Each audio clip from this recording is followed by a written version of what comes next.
네, 오늘은 마가복음 62번째 시간입니다.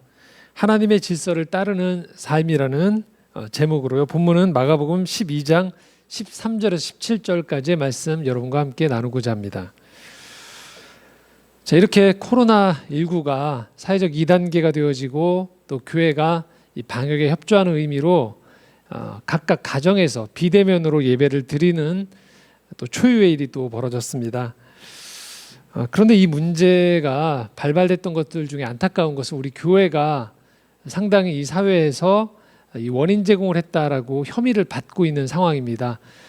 지금 오늘 타 종교는 지금 예배 본인들의 미사나 각각의 종교 외식을 치를 수 있습니다.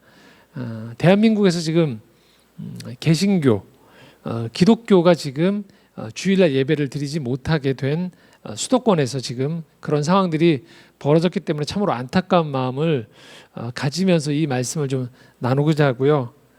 특별히 지난주부터 이 문제가 발생했던 한 교회 있죠. 그 교회에서 지금 자그마치 확진자가 800명이 가까이 확진자가 나왔다고 합니다. 굉장히 큰 문제죠.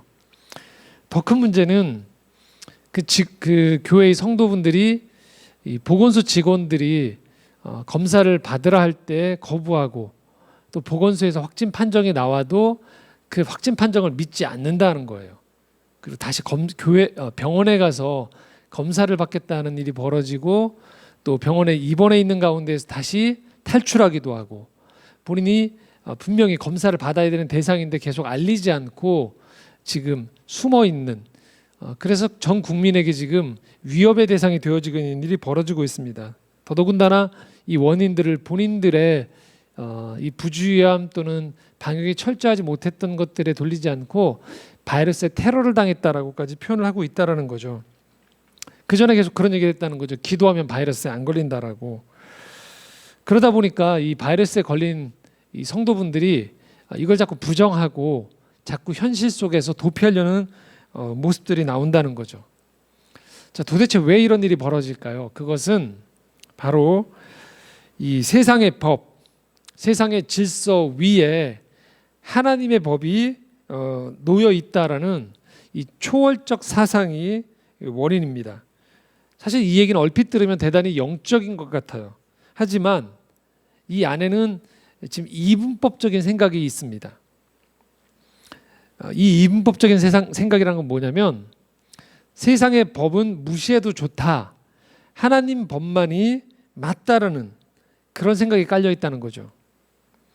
그러나 우리가 기억해야 될 것은요. 하나님은 이 세상의 법칙을 무시하지 않는 가운데에서 이 세상의 질서 안에서 일을 하시되 이 세상의 질서가 보지 못하는 부분에서 하나님의 질서로 온전히 채워 나아가시는 방식으로 일을 하신다는 거예요. 자, 기독교 역사에 보면요. 아주 중요한 책 한 권이 있는데 그 하나님의 도성이라는 책이 있습니다. 어거스틴이라고 하죠. 아우구스티누스가 저술한 이 책인데요. 이 책이 하나님의 도성이라는 이 책이 나오게 된 배경이 있습니다. 그것은 313년에 콘스탄틴 황제가 기독교를 공인합니다. 기독교를 핍박받던 종교였던 기독교, 소수자였던 이 기독교를 로마의 국교로 공인합니다. 그리고 이제 정부와 기독교가 하나가 되어버렸다라고 사람들은 생각하게 된 거죠. 더 이상 핍박이 없어져 버린 거죠. 자, 문제는 410년 8월 24일에 로마가 멸망을 하게 돼요. 로마가 망하게 됩니다. 이때 사람들이 기독교에게 그 탓을 돌리게 됩니다. 로마가 기독교 나라가 됐기 때문에 망했다라고 이야기하게 돼요. 그래서 아우구스티누스가 이것에 대한 반론을 제기해달라는 부탁을 받고 무려 13년 동안 저술한 책이 하나님의 도성입니다. 책이 굉장히 방대합니다. 아우구스티누스가 이 하나님의 도성을 통해서 이야기하려고 했던 것은 뭐냐면 로마, 이 도성은 로마는 결코 하나님 나라가 아니었다는 걸 얘기하고 싶어요. 사람들은 이 로마와 하나님 나라를 같이 연결시켜서 로마 정부가 망하게 되니까 하나님 나라가 들어왔던 기독교가 들어오기 전이었던 이 이전 로마로 돌아가야지만 된다는 주장을 계속하고 있었어요. 괜히 기독교를 받아들였다가 로마가 망했다는 거죠. 근데 아우구스티누스는 이 하나님의 도성이라는 책을 통해서 로마로 지칭되어지는 인간의 도시, 사람의 도시와 하나님의 도성을 구분합니다. 인간의 도성은 사람이 가지고 있는 자기 사랑으로 지어진 곳이 인간의 도시라는 거예요. 하나님의 도시는 하나님의 사랑으로 지으신 곳이에요. 그래서 이 타자를 위한, 다른 사람을 향한 섬김과 사랑, 배려가 있는 그 도시가 하나님의 도성이라는 거죠. 자, 그래서 이 하나님의 도성이 인간이 만들어 놓은 도성 가운데 함께 일을 하게 된다는 거예요. 이것이 함께 묶여졌다는 의미가 아니고 이 도성 가운데 하나님의 나라가 임하면서 하나님의 역사가 이 도구로 사용하신다는 거죠. 교집합이 있다는 거예요. 하지만 완벽하게 인간의 도시와 하나님의 도성이 하나가 될 수는 없다라는 전제를 깔고 있습니다. 그래서 이 땅에서의 이 도시의 부족함이 온전히 오는 그 하나님 나라를 통하여서 회복되어지는 것을 추구해 나간다는 거예요. 하지만 이 땅에서의 도성은 결코 완벽하지 않아요. 그리고 하나님의 이 도성도 이 땅에서 완벽히 경험할 수 없습니다. 그래서 아우구스티누스는 결국 이 로마가 망한 것은 인간의 도시가 망했을 따름이지 하나님 나라가 망한 것은 아님을 이야기하고 있습니다. 그러면서 우리가 기억해야 될 사실은요, 이 하나님의 도성, 하나님의 나라가 임하는 이 방식이 이 땅에서 가장 구체적으로 보여진 곳이 있다는 것이에요. 그것은 교회입니다. 완전하진 않지만 결국 언젠가 완성되어질 이 하나님의 도성을 이 땅 가운데에서 인간의 도성이 가득한 이 세상 가운데에서 예표적으로, 상징적으로 보여줄 수 있는 곳, 그것이 어디냐? 교회라는 거예요. 하나님 나라가 어떤 곳이지? 하나님의 도성이 어떤 곳이지? 라고 사람들이 물을 때 교회를 보라고 이야기하기 위해서 예수님은 이 교회를 지칭하셨고 하나님은 이 교회를 사용하신다는 거예요. 그렇기 때문에 우리는 이렇게 이야기할 수 있습니다. 교회는 세상 가운데 속해 있되 세상에 속해 있지 않은 곳이에요. 그러니까 속해 있지 않다라는 것은 세상과 똑같거나 세상을 닮아야 되거나 세상과 흡수되어서 세상과 경쟁하며 살면 안 된다라는 거예요. 자, 바로 이 지점에서 혼동이 오는 겁니다. 세상에 속해 있되 세상에 속해 있지 않다라는 것을 사람들이 혼동을 해요. 그래서 이 세상에서 하나님께서 쓰시는 건강한 이 법칙, 교집합에 대항되지는 그 법칙들을 기꺼이 따르고 그것들을 더 건강하게 세워나가서 교집합의 영역들이 확장되어지는 방식을 고민하지 않고 교회는 다 맞아, 세상은 다 틀려라는 이분법으로 이 구분을 짓기 시작하는 거예요. 그래서 지금 이 감염병처럼 바이러스처럼 분명하게 이 세상의 질서 속에서 하나님이 이것들을 만들어 나아가는 법칙을 자칫 오해하면 이 세상은 어리석고 틀리기 때문에 우리는 따르지 않겠다라고 거부하는 방식이 나올 수 있다는 거예요. 난 너희들과 달라. 난 내 마음대로 할 거야. 왜? 너희들에게 속해 있지 않으니까라고 착각을 하는 거예요.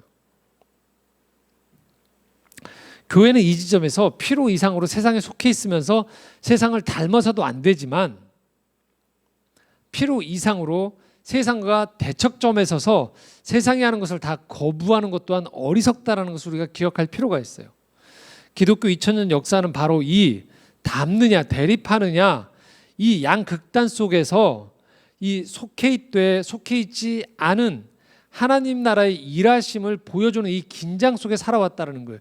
이것을 잃어버리면 결코 안 됩니다. 여러분이 오늘 함께 접하시는 이 본문 말씀에도 바로 이 대척점에 나와 있는 사람들, 균형이 깨어져 버린 사람들의 모습이 나옵니다. 13절 말씀인데요. 함께 읽도록 하겠습니다. 그들이 예수의 말씀을 책잡으려 하여 바리새인과 헤롯 땅 중에서 사람을 보내매라고 되어 있어요. 바리새인과 헤롯 땅 중에서 사람을 예수님께 보냈습니다.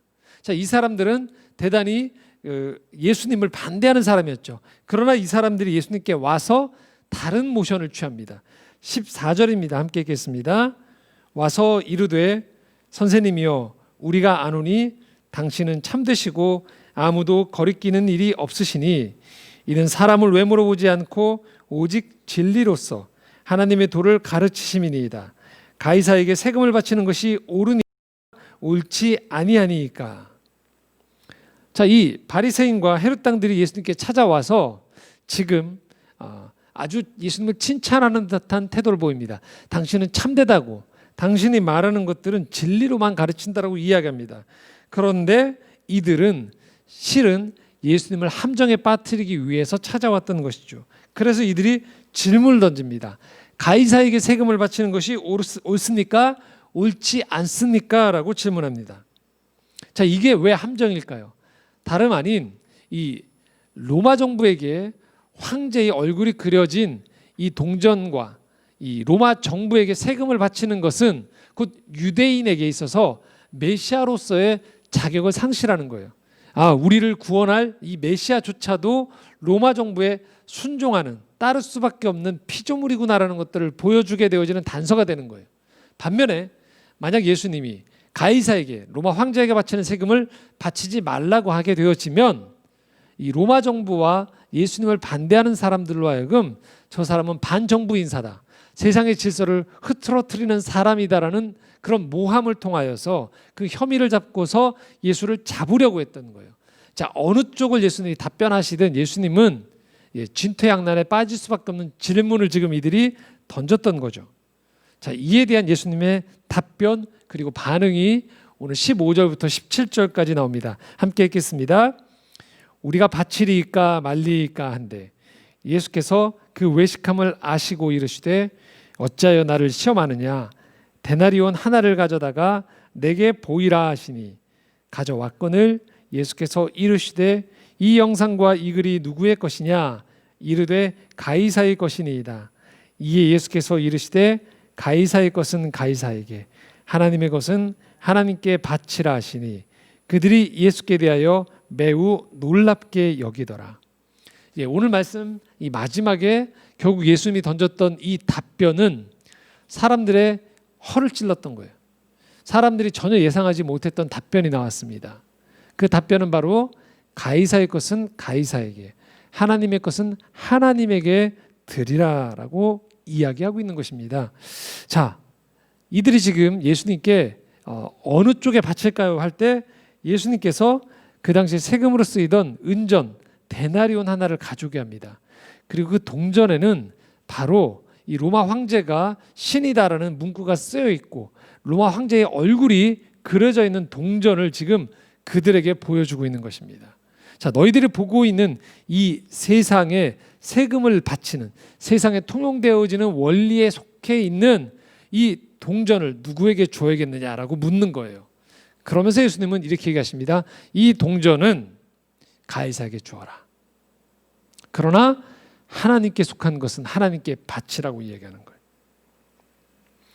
예수님을 잡으려고 했던 사람들, 예수님의 약점을 잡으려고 했던 사람들은 지금 이 가이사냐 하나님이냐라는 것들을 대칭관계에 놓고 지금 예수님을 곤란에 빠지게 하려고 했던 것입니다. 그런데 예수님의 답변은 표면적으로 보면 이 동등한 것들 속에서 서로 나눠 먹는 것처럼 반반으로 나누는 것처럼 보이기 쉽지만 절대 그런 말씀이 아닙니다. 이 말씀은 가이사의 것, 눈에 보이는 1차원, 2차원, 3차원에 해당되어지는 것은 가이사에게 주라는 거예요.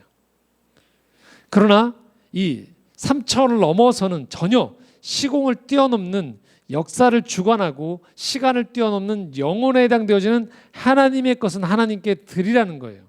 자, 이게 바로 무엇이냐? 우리가 신앙생활을 할 때 가장 빠지기 쉬운 오류를 예수님이 정확히 지적하신 거예요. 자, 무슨 이야기냐? 우리는 일상을 살면서 신앙생활하면서 이런 오류에 빠지게 되는 거예요. 하나님 옆에 놓으면 안 되는 것들을 놓고 견준다는 거예요. 이런 질문입니다. 하나님입니까? 돈입니까?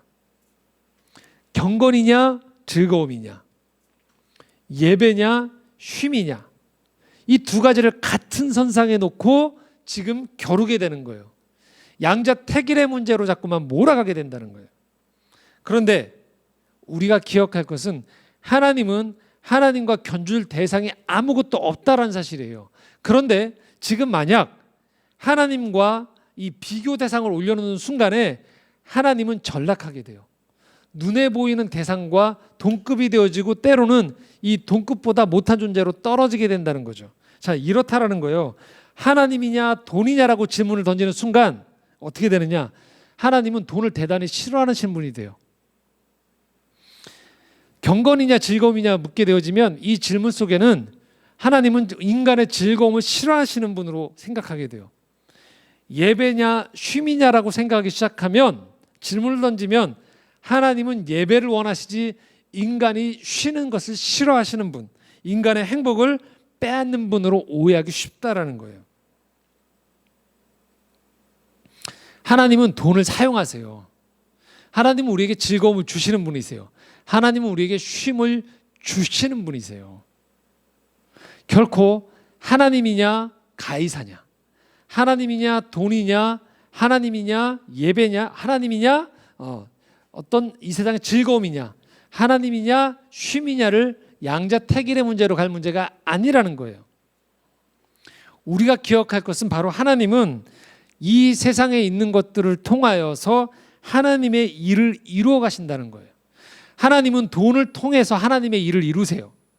하나님은 즐거움을 통해서 하나님의 일을 이루어 가시고, 하나님은 쉼을 통해서 하나님의 영상을 회복해 나아가세요. 하나님은 이 세상에서 일하는 가이사의 것들을 통하여서 하나님의 질서를 이 땅 가운데 이루어 가시는 법칙들을 이루어 가십니다. 그러나 가이사의 모자란 부분들은 하나님은 바꿔 나아가시면서 하나님의 일을 이루어 가신다는 거예요. 그래서 우리가 이 두 가지 중요한 단어들을 기억할 필요가 있습니다. 그것은 하나님의 구원이에요. 세상 사람들은 성공이냐 또는 하나님이냐, 성공이냐 예배냐, 이런 식으로 기독교식으로 자꾸 대립을 시킵니다. 그러나 우리는 기억할 필요가 있어요. 하나님은 필요에 따라서 우리를 성공하게 할 수도 있어요. 하지만 성공이 곧 구원을 보장하지 않습니다. 때로는 세상은 성공을 하지 못하면 끝이라고 얘기하지만, 하나님 나라는 성공하지 못했을 때에도 하나님의 구원을 이루어 가십니다. 또 성경은 그 사람이 비록 성공했지만 온전한 구원을 이루지 못할 때 그는 실패했다고 이야기하는 거예요. 고난을 이야기할 때도 마찬가지입니다. 하나님은 고난을 좋아하지 않으세요. 하나님은 사람이 고난 속에 있는 것들을 기뻐하지 않으세요. 그러나 이 세상을 살아가면서 고난당한 사람 속에 함께 하시면서 하나님의 일을 이루어 가신다는 거예요. 하나님은 고난 속에서 우리를 성숙하게 하세요.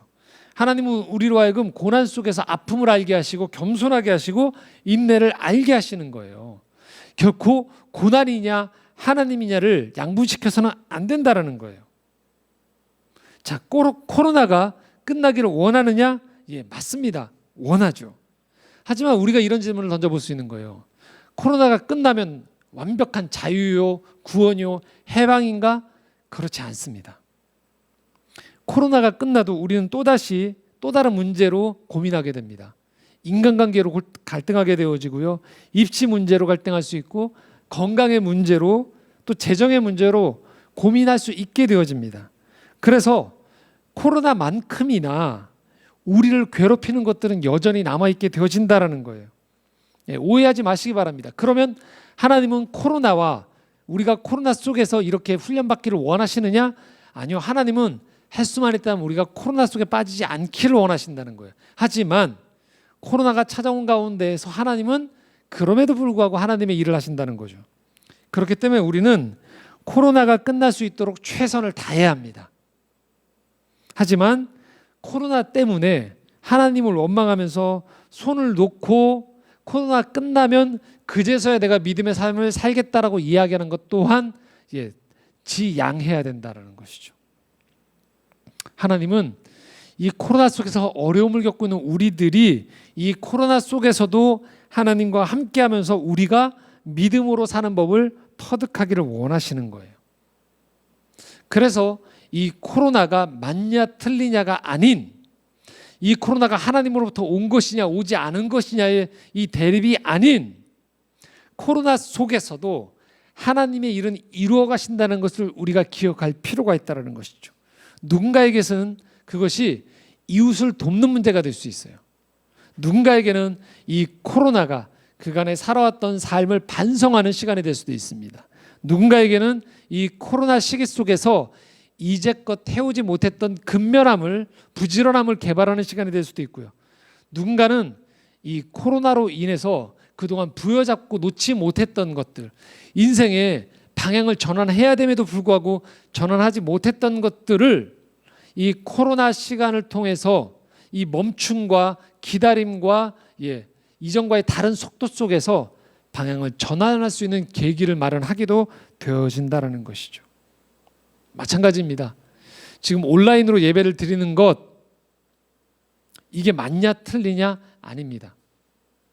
온라인으로 예배 드리는 것 분명히 불편합니다. 아마 여러분들도 댁에서 함께 예배 드리시면서 무척 불편함을 느끼실 것입니다. 모자라죠.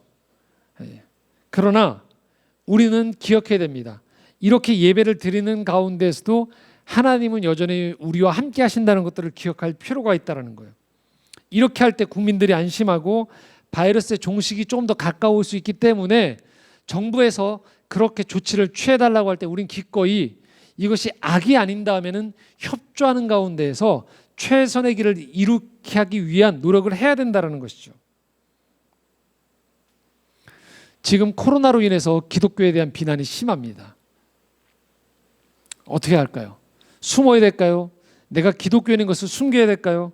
아니면 세상을 향해서 왜 기독교만 가지고 이러느냐라고 하면서 세상과 대척점을 이룰 문제일까요? 저는 아니라고 생각합니다. 사과할 건 사과해야 되고 반성해야 될 것은 반성해야 되고 그리고 부끄러워할 것은 부끄러워야 합니다. 그러면서 오늘 이 코로나 속에서도 하나님이 여전히 우리를 구원하시고 하나님의 선한 뜻이 이 땅 가운데 있음을 교회는 최선을 다해서 드러내야만 하는 것입니다. 방역을 최선을 다하지만 방역만 가지고 되어지지 않는, 이 세상의 법칙만 가지고 되어지지 않는 하나님의 구원과 은혜가 임할 수 있도록 우리는 최선을 다해서 우리 삶의 여러 곳을 통해서, 교회 또한 그런 모습을 통해서 이 코로나가 물러갈 수 있도록, 코로나를 극복해 나아갈 수 있도록, 그러나 코로나 속에서도 구원이 임할 수 있도록 우리는 최선을 다해야 되는 것입니다. 그것이 바로 이 세상을 살되, 이 세상의 질서를 따르되, 이 세상의 질서만 가지고 되어지지 않는 하나님의 구원, 하나님 나라의 그 의와 평화와 사랑이 이 땅 가운데 임하는 방식인 것입니다. 기억하십시오. 가이사의 것은 가이사에게 주지만 하나님의 것은 온전히 하나님의 것임을 기억하십시오. 세상과 대척점에 서지 마십시오. 세상 가운데에서 세상을 구원하는 자리로 우리를 부르셨음을 기억하시면서 오늘 비록 온라인으로 예배드리는 가운데서 여러모로 위축이 될 수도 있고 답답할 수도 있고 또 이 만남과 관계를 중요시 여기는 분들 입장에서는 참으로 어색하고 힘들 수 있지만 그럼에도 불구하고 하나님이 이 가운데에서 하나님의 일을 이루어 가심을 믿으며 하나님 앞에 함께 하시는 이 고난 속에서도 하나님과 함께하는 우리 창조의 정원 모든 교우들 또 함께 이 온라인으로 예배드리는 여러분 모두가 되시기를 주님의 이름으로 부탁드립니다. 기도드리겠습니다.